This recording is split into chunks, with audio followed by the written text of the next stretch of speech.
Welcome to another episode of the Retirepreneur Podcast. I'm your host with this week's executive summary for busy entrepreneurs building their second act business. Today's episode is designed for maximum impact in minimum time. After decades of, structured professional life, a lot of us hit retirement, and it feels less like a finish line and more like you're just standing in front of this huge blank canvas. Yeah, that image really lands. It's this quiet punch of freedom, for sure, but it's tricky. If you're not careful, that freedom can pretty quickly turn into just feeling like you're floating. No anchor, The drift, yeah. You're left wondering, okay, what now? So this deep dive into our latest newsletter, it's really all about helping you pick up that brush again, find your colors. Rediscover those things that made you tick. Exactly, those buried passions that truly made you feel alive way before, life demanded you get so practical. It's about kickstarting that creative renaissance you might have put on hold. It's a really common feeling, that blank canvas thing. It speaks to this fundamental challenge many retirepreneurs face. Decades defining yourself by a role, right? Right, your job title, your responsibilities. Climbing the ladder, solving problems for everyone else, and then poof, that external structure just vanishes. And the freedom is great at first. Oh, absolutely. Exhilarating. But then it can shift, can't it, into that deeper, almost existential question.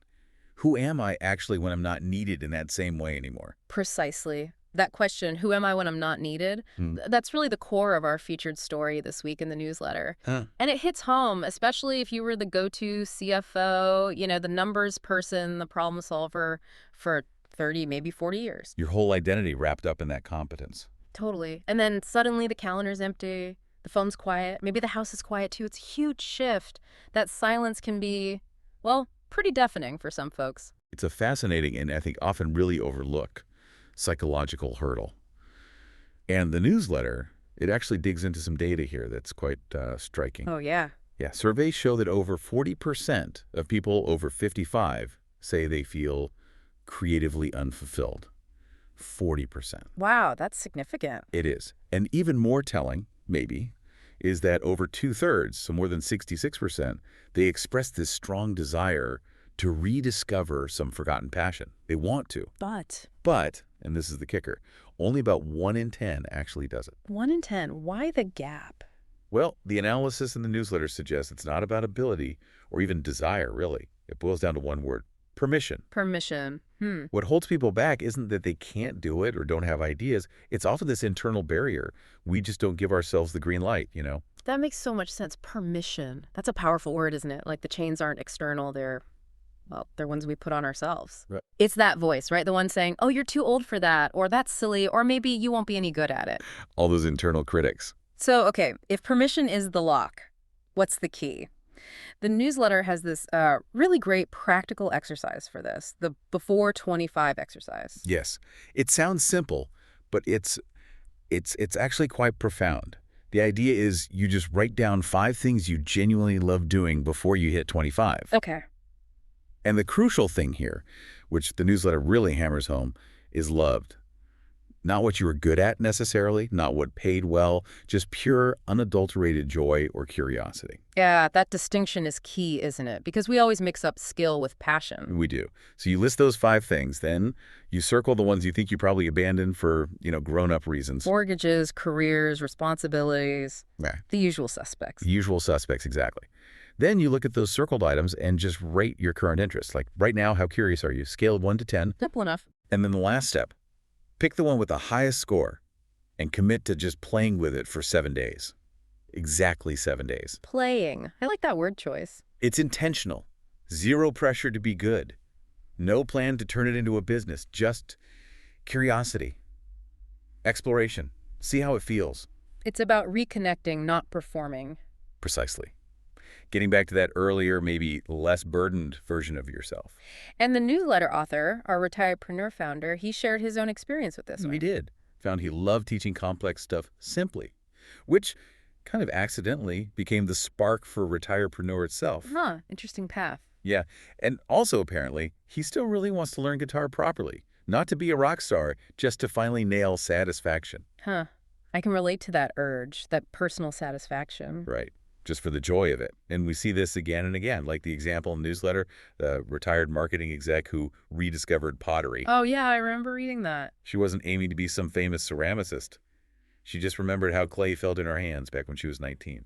Wow, that visceral memory. Exactly. And now, yeah, she makes these lovely mugs, gives them away, sometimes sells a few to fund things for her grandkids. But the real payoff for her, It's the making. it's the act itself. She said it makes her feel whole, grounded, something her high-pressure career never quite did. That's a great story. It Yeah. really shows the power of just reconnecting. But, okay, let's be real. After decades of being competent, maybe even the expert, picking up something new where you're guaranteed to be, well, terrible at first, that's tough. That permission to be terrible thing you mentioned. It's a huge hurdle, probably the biggest one for high achievers. It feels deeply uncomfortable to be a beginner again. So how does the newsletter suggest we tackle that discomfort? Well, it doesn't just gloss over it. It gives 3 really specific, actionable permissions to grant yourself, like mental tools. Okay, I'm listening. First one, permission to suck for 30 days. Huh. Okay, blunt. I like it. It sounds a bit provocative, right? Yeah. But it's incredibly freeing. It reframes that initial awkwardness. It's not failure. It's just the learning curve. Yeah. A temporary phase. So give yourself a grace period. Exactly. 30 days to be openly, gloriously bad at it, no judgment, takes the pressure right off. Okay, that makes sense. What's number 2? Number 2 is permission to combine old skills with new interests. This is crucial. Your career experience didn't just vanish. Right, it's still there. It's raw material. It's a unique lens. The founder, for example, used his CFO briefing skills, clear, structured, data-driven communication for his videos. Applying old frameworks to new challenges. Precisely. He treated practicing his presentations like prepping for a board meeting. Used his existing strengths to tackle a new area. It's synergy. That's smart. Your past isn't baggage, it's a toolbox. Exactly what it is. Integration, not starting from zero. And the third, permission. Yes. Permission to share your progress, not your perfection. Ooh, that's interesting. So don't wait until it's flawless. Nope. Document the journey. Share the messy middle, the rough sketches, the wobbly pot, the slightly off-key singing. Why? What does that achieve? Well, partly accountability, maybe building a little community, but mostly it normalizes the learning process. It redefines success away from just the perfect end product. And towards the experience itself, the growth. Exactly. The messy, rewarding experience of creating and learning.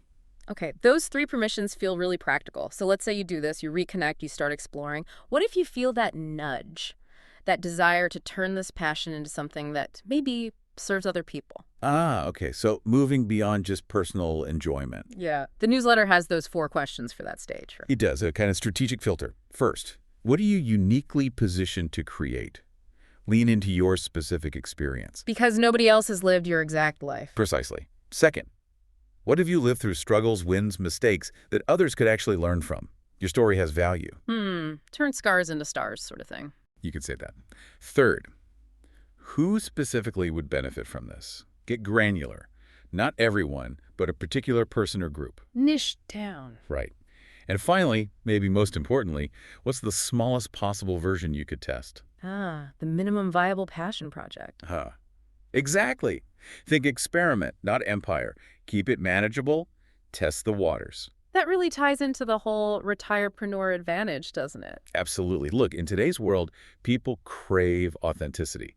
They want wisdom from lived experience, not just slick marketing. They want someone who's actually walked the walk. Yes, and that's you. Your decades of experience, the mistakes, the insights earned the hard way, that's gold. That's what people are hungry for. Nobody else has your exact path. So it's not about inventing something totally new. It's about integrating everything you already are, your wisdom, your skills, into something that lights you up now. That's the real advantage. Integration, not invention. I like that. Okay, this feels like the perfect spot to bring in the next actionable insight. The challenge for our listeners this week, the 15-minute action challenge. Yeah. I love this one. Yeah, it's super direct, builds right on what we've been talking about. It does. Okay, so here's the deal for everyone listening. Set a timer, just 15 minutes. 15 minutes, got it. And in that time, do the before 25 exercise. Just jot down those things you love. Don't censor, don't overthink.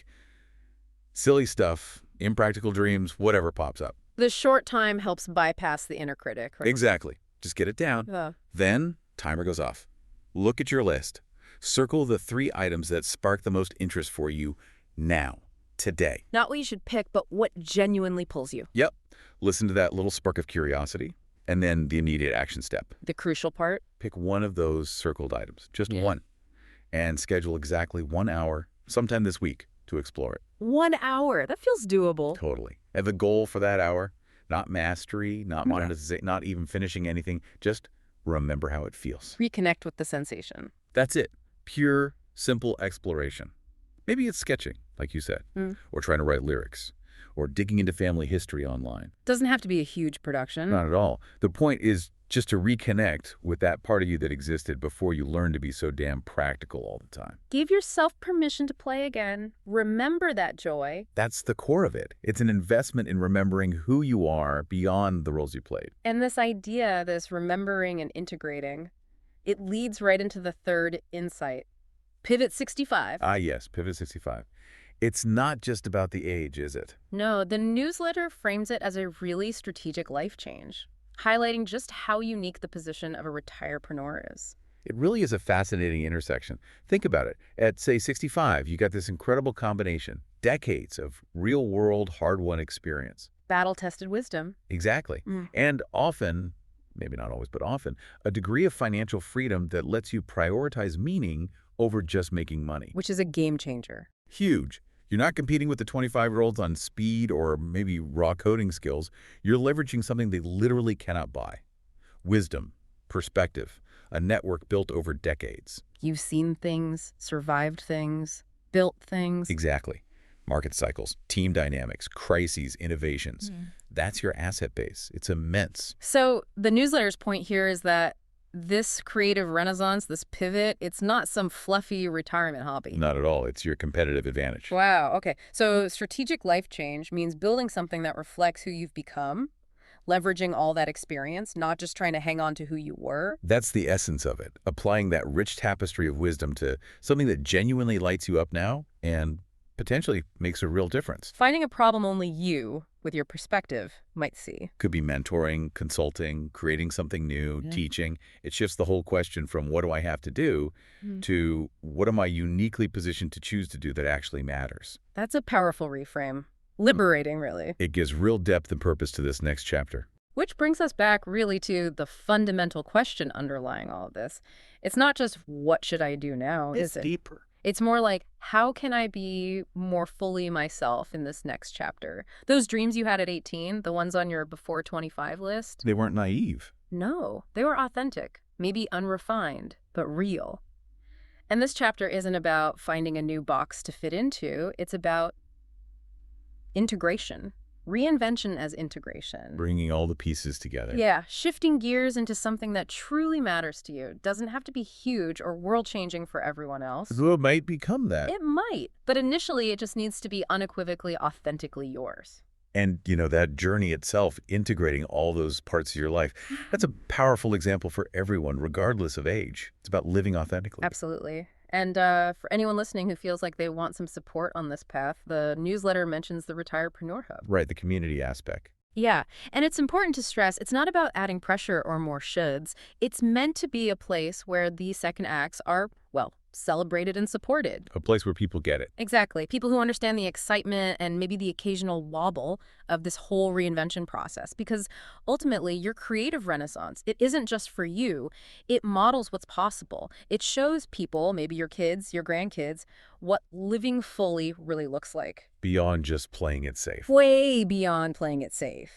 This is your chance to write your most compelling chapter yet. That's your executive briefing for this week.